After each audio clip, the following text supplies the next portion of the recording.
سيرة النبي محمد صلى الله عليه وسلم في خطوط. الرجل الذي غير فهم الأخلاق والتاريخ وما يزال.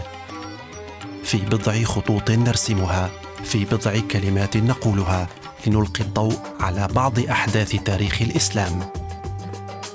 اركب سفينة الزمن وارحل معنا إلى لحظات في حياة الإنسان الذي غير معالم الإنسانية إلى الأفضل.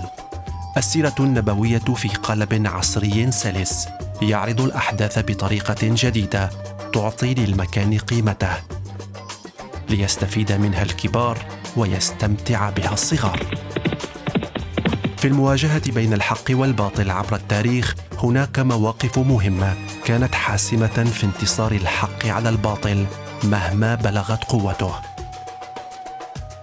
غزوة بدر الكبرى مواجهة حددت مسار الحق في تاريخ الإسلام الناشئ، وحسمت معركة دارت بين قوى الجاهلية المعتمدة على القوة الغاشمة المتغافلة عن فكرة الإقناع التي كانت محور الإسلام، دين المحبة والسلام والعدل.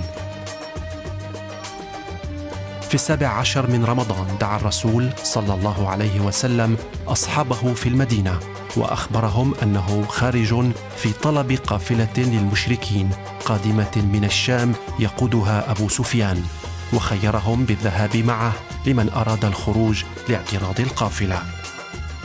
كانت هذه القافلة تختلف عن باقي قوافل قريش التي كانت آنذاك ترسل إلى الشام، إذ أن جميع تجار قريش كانوا قد أرسلوا فيها أموالا لهم.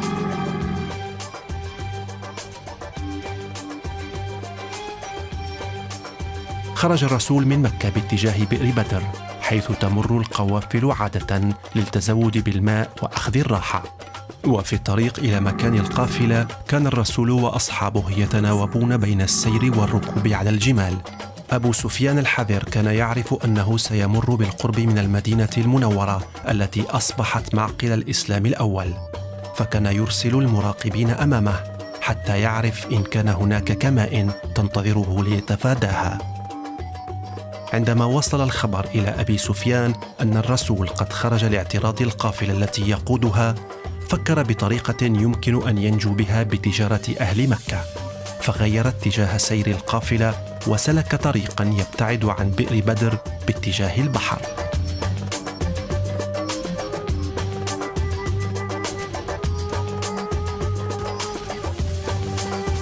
ثم أرسل من يخبر تجار مكة أن تجارتهم قد اعترضها محمد وأصحابه وأن عليهم إنقاذها.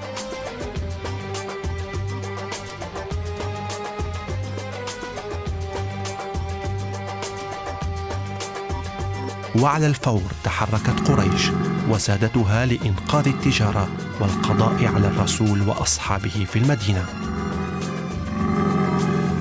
لما وصل الرسول وأصحابه إلى بدر كانت قافلة أبي سفيان قد فاتتهم، فأقام محمد في بدر 3 أيام ليرتاح من تعب المسير. خلال هذه الفترة وصل خبر خروج قريش للحرب، فلم يتخذ رسول الله قراراً بالحرب بدون مشورة الناس. استشار الرسول أصحابه عما يجب فعله بعد أن فاتته القافلة وجاءت قريش لقتاله. أجمع هؤلاء على القتال مع الرسول ضد المشركين. بدأ الرسول بالتحضير للمعركة، فاختار مكاناً وخيم فيه. جاء الحباب وسأل الرسول عن سبب اختيار هذا المكان، أهو أمر من الله أم أنه الحرب والخديعة؟ فقال الرسول: إنها الحرب والخديعة. فقال الحباب: إذن يجب أن نتقدم إلى الأمام ونضع مكان البئر خلفنا فنشرب ولا يشرب. وهكذا غير الرسول مكان المخيم عملا برأي الحباب. جهز الرسول الجيش على شكل كتائب ميمنة وميسرة وقلب، وكانت هذه أول مرة يتم فيها تنظيم الجيش بكتائب. انتصر المسلمون في معركة بدر رغم قلتهم بقوة إيمانهم، وكانت هذه المعركة نقطة فاصلة في التاريخ الإسلامي. سنكون معا في إعادة قراءة السيرة النبوية الشريفة وإلقاء الضوء على بعض الجوانب الهامة في حياة النبي من خلال هذه الحلقات بإذن الله تعالى.